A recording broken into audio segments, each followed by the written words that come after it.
안녕하세요. 오늘은 여기가 건대 지나가다가 분위기가 좋은 카페가 있어서 쉴 겸 촬영도 할 겸 해서 겸사겸사 들어왔습니다. 겸사.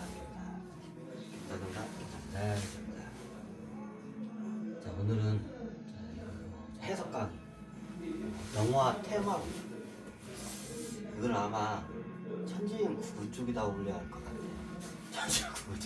천지인 구글 쪽에다 올려야 맞는 것 같아요. 제가 천지인 이게 좀 영적인 거나 이런 천신계 이런 좀 하늘계 쪽이랑 하늘계 쪽은 이거는 좀 약간 이게 잘못하면 종교화로 해석이 될 수 있는 게 많아. 이미 이 지구상에는 어마어마한 종교들이 많아. 자, 인도도 신이 1억 명의 신이 있다고 하죠. 힌두교가 그 종교가 1억 개가 넘는 종교가 있다는 소리야. 그것도. 그럼 어떻게 되냐? 요 테마록을 통해서 좀 약간 사이비 종교 단체들이 어떻게 형성이 되고 어떤 목적에 의해서 이 지구에서 이러는지 한번 제가 이게 예시가 참 잘 된 영화야. 애니메이션으로 되는데 하여튼 영화라고 할게요. 이 테마록의 영화가 거기 아주 보편적으로 사이비 종교 집단이 형성되는 그 내분의 그 투쟁 관계 같은 게 해석이 잘 되는 거예요. 이게 굉장히 잘 되는 거예요. 이거 보면 아마 저기 사이비 종교들이 대부분 이런 비슷한 수순을 다 겪어요. 그걸 겪으면 어떻게 돼요? 일종의 그게 시험대야. 그 종교도 천신계에서 신들이 종교도 이게 지상계 별의별 종교가 많이 생겨. 그러면 이 종교를 갖다 시험을 쳐요. 시험을 쳐서 통과를 하면 살아남고 여기서 통과를 못하면 이제 죽어. 이해가 되잖아요. 그 단편적인 한 이야기를 이 테마록이라는 영화에서 굉장히 이게 잘 녹여들었어요. 자, 저도 테마록 책도 안 봤어요. 예전에 영화가 나왔던 건데 얼핏 본 것 같아. 옛날 영화. 근데 되게 저기 작품성이 많이 떨어졌던 것 같아. 기억이 잘 안 나. 근데 이번 저기 테마록 애니메이션 한 거는 굉장히 잘 만들었어요. 이게 보시면 알겠지만 이게 어떻게 했냐? 그럴듯하게 저 세상에 저런 일이 뭐 어떻게 있어? 저건 소설이면 알지. 자, 저게 어떻게 냐 흔하게 일어나는 저 테마록이라는 그 저기 나도 처음에 테마록이 귀신 잡는 뭐 저기 테마사들 이야기인 줄 알았는데 뭐 그 얘기도 맞아. 근데 약간 큰 걸 다루고 있어. 이게 약간 사이비 종교 집단을 갖다가 이게 형성되는 과정에서 일어나는 분란 사태 대표적으로 이거 다 겪어. 어느 종교든지 이거 안 겪은 종교 없어. 다 겪어. 자, 이게 테마록의 기본적인데요. 자, 테마록의 그 시나리오 내용은 내가 얘기 안 할게. 내가 얘기를 해버리면 어떻게 내가 얘기한 거를 얘기를 듣고 영화를 보니까 재미가 없더래. 쉽게 말해 영화 내용을 미리 알고 보면 재미가 없잖아. 누가 저기 영화를 그 끝이 어떻게 되고 반전이 어떻게 되더라 얘기를 하면 어떻게 해요? 재미가 없잖아. 그래서 내가 그런 얘기는 안 할게요. 하지만 여러분들이 제 강의를 듣고 영화를 봤을 때 이게 딱 그게 내 강의를 안 듣고 봤을 때면 그거 재밌네, 잘 만들었네 이렇게 가. 근데 어떻게 되냐, 내 강의를 들으면 이것도 밀역사구나. 이것도 일종의 밀역사야. 그냥 흔하게 일어나는 거예요. 세상에 저런 일이 어디 있어? 다들 그렇게 얘기해. 자, 흔하고 아주 흔하게 일어나는 이야기가 이게 테마록 이야기야. 이야기 전개가 비슷비슷해. 그 사이비 종교 집단에서 흔히 일어나. 일반 고등 종교에서도 하네. 자, 우리가 알고 있는 저기 고등 종교들 있어요. 1000년 이상 역사가 된 오래된 종교들이 있어. 그죠? 얘네들 기본적으로 그걸 다 거치고 시험을 통과했어. 그러니까 1000년을 버티는 거야. 기본적으로 1000년 이상 된 종교는 이걸 다 거쳤어. 그러니까 이런 시험대가 들어와도 안 넘어가.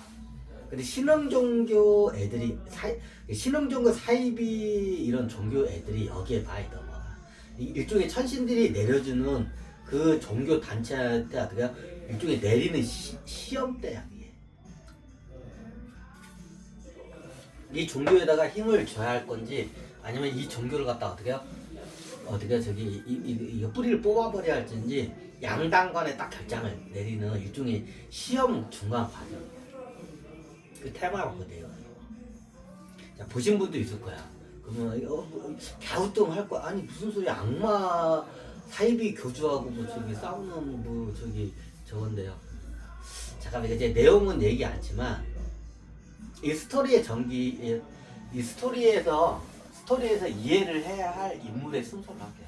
제일 중요한 주인공이 누구냐? 이 테마록에서 저기 다음 이 교단을 이끌 저기 애가 있어요.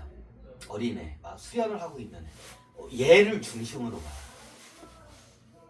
얘가 어떻게냐? 얘가 천신계에서 굉장히 저기 이게 관직이 높은데 보통 이게 저기 쉽게 말하면 관직도 종류가 많아. 이런 군하고 관련된 장군 같은 관직이 있고 장교나 장군 같은 관직이 있고 이 지구하고 비슷해. 천신계에 있는 그래. 정치나 이런 거 관료 같은 관직이 있고 그리고 종교적인 관직이 있어요. 그럼 이게 종족마다 다 틀려. 그럼 이게 테마록이 어느 종족 이야기야? 12종족 외종족 이야기야. 12종족 이야기야. 12종족 외종족 애들이 내려오면 보통 이런 지하 조직하고 지하 밀교 형식으로 얘네들이 그게 전수가 내려가. 왜 밀교로 내려가냐? 12종족 애들이 승인을 안 한 애들은 갖다가 어떻게 되냐? 다 두드려 때려 밟고. 그러니까 어떠냐? 밀교 어떻게 종교도 지하로 스며들어갈 수밖에 없어. 이게 기독교나 불교처럼 지상에서 움직이면 어떻게 되냐? 12종족 천신 다 쳐내버려. 12종족 외종족 애들이 끌어온 그 종교들이 있어. 그럼 얘네들은 밀교화가 돼. 지하 종교 조직화가 돼. 요게 지금 여기서는 그걸 해동 밀교라고 해. 해동 밀교가 있나요? 그 해동이라는 종교 단체에서 해동은 해동이 무슨 뜻이냐? 바다 해자에다가 동쪽할 때 바다 건너서 동쪽이라는 뜻이야. 해동이. 바다 건너 동쪽 땅이라는 뜻이야. 그러면 해동이라는 말이 누굴 관점으로 만들었냐? 자, 우리나라 한반도를 관점으로 하면 해동이 어떻게 돼? 일본이 돼. 그죠? 바다 건너서 동쪽이 어디야? 일본이잖아. 정확히 따지자면 우리나라는 일본이 지도를 보면 동쪽이야. 근데 옛날 사람들은 어떻게 생각했냐? 일본이 우리나라보다 남쪽에 있는 나라라고 생각해. 왜? 대마도를 거쳐서 규시 쪽으로 해가지고 이렇게 해안선들 위로 올라가. 그러니까 대마도가 우리나라보다 남쪽, 부산 밑에 남쪽에 있어. 대마도를 거쳐서 규시 쪽 이게 이끼인가? 대마도를 거쳐서 이끼섬을 거쳐서 규시 쪽으로 들어가서 일본 열도로 이렇게 스며들어가. 원래 상당도 그렇고. 그러니까 어떠냐? 우리나라에서는 일본을 동쪽 땅이라고 하네. 남쪽 땅이라고 해. 조선시대 때도 고려시대. 왜? 대마도를 거쳐서 대마도가 남쪽 땅이야. 그 밑으로 남쪽으로 가야 돼, 실질적으로. 이끼섬을 거쳤다가 규시 쪽으로. 그래서 혼슈 쪽으로 가려면 이제 북쪽으로 올라가야 돼. 그래서 옛날 조선이나 고려 사람들은 어떻게 냐 일본이 남쪽 땅이라고 해. 신라시대 때도. 왜? 대마도 밑으로 가니까. 그러니까 예전 우리가 옛날 오래된 지도를 보면 조선 한반도 그림이 있으면 일본이 남쪽으로 이렇게 돼 있어요. 북쪽으로. 자, 우리나라 이제 끝단 북쪽보다 더 위에, 그러니까 일본 열도가 이렇게 돼 있어요. 그럼 정확히 따면 북동쪽까지 있어, 일본 땅. 근데 옛날 사람들은 어떻게 냐 남쪽 땅이라고 생각하는 거야. 그러니까 우리나라 사람들이 지도를 그리면 일본 지도를 그리면 어떻게 냐 우리나라 남쪽에다 그리는 거예요. 거기가 어디냐? 우리나라 관점으로 일본은 어디냐? 동쪽 땅도 아니야. 그러니까 지금은 위성 지도나 이렇게 발달됐으니까 정확히 동쪽 땅이야. 일본이. 그죠? 우리나라를 기준으로 한반도를 기준으로 하면 일본이 동쪽 땅. 근데 옛날 사람들은 우리나라를 기준으로 하면 일본 남쪽 땅이야. 그럼 해동이 뭔 뜻이냐? 자, 우리나라로 기준하면 일본이 해동이야. 근데 기준점이 우리나라 한반도가 아니야. 해동이라는 뜻이. 예부터 해동을 어디로 보냐? 그 해동 성국 발해 뭐 많이 들었죠? 그 발해가 저거냐? 발해가 해동 아니야. 이제 이름 갖다 그게 붙인 거야. 발해가 압록강 쭉 거기가 거기 해동 성국 발해가 해동 땅이 아니야. 해동이 뭐냐? 중국을 중원 땅을 기준으로 해서 어떻게 냐 바다 건너 땅이야. 이게 해동이야. 자, 중원이 어딘지 제가 말씀드렸죠. 양쯔강하고 화가 중화 쪽 거의 중원 땅. 여기 사람들 기준으로 해서 어떻게 되냐? 바다 건너 동쪽 땅이야. 그럼 발해가 바다 건너 동쪽에 있나요? 북쪽에 있어. 예전에 해동 성국 발해라고 하는데 정확히 해동이 어디냐?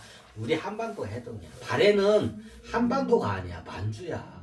압록강 위쪽이 거기 어떻게 거기가 저기 반도 땅이야. 거기가 만주 대륙 땅이지. 거기 해동이 아니야. 옛날 사람들이 그렇게 불렀던 거야. 해동이라고. 그럼 해동이란 말이 굉장히 옛날에 그 진나라 이 해동이란 말 언제 썼냐? 춘추전국 시대 그 이전부터 있던 말이야. 해동이란 말이 춘추전국 이전. 옛날 춘추전국 이전에 어떻게 했냐? 중원 사람들이 이게 수행을 와. 이게 수행이나 유학을 장기적으로 와. 그러면 어떠냐? 바다 동쪽 바다 건너서 너무 멀리 있는 땅으로 유학을 와. 그걸 해동이라고 해. 해동 유학이라고도 하고 해동 수행을 간다고 그래. 그게 뭐냐? 동쪽 바다 건너 멀리 있는 데로 유학을 간다. 수행을 간다. 그래서 해동이라는 뜻이야. 그게. 해동이 그 뜻이야. 자, 이거는 춘추전국 시대 이전부터 있던 말이야. 뭐 해동이란 말이 언제부터 있었냐고 하다면 어떻게 되냐? 지금부터 약 4,000년 전부터 있던 말이야. 약 4,000년 전부터 이미 있던 말이야. 해동이라는 말이. 왜 해동이 굉장히 영적이고 영험한 의미야. 이거부터 한번 이걸 좀 약간 옆으로 세서 이걸 좀 풀어봐야 된다.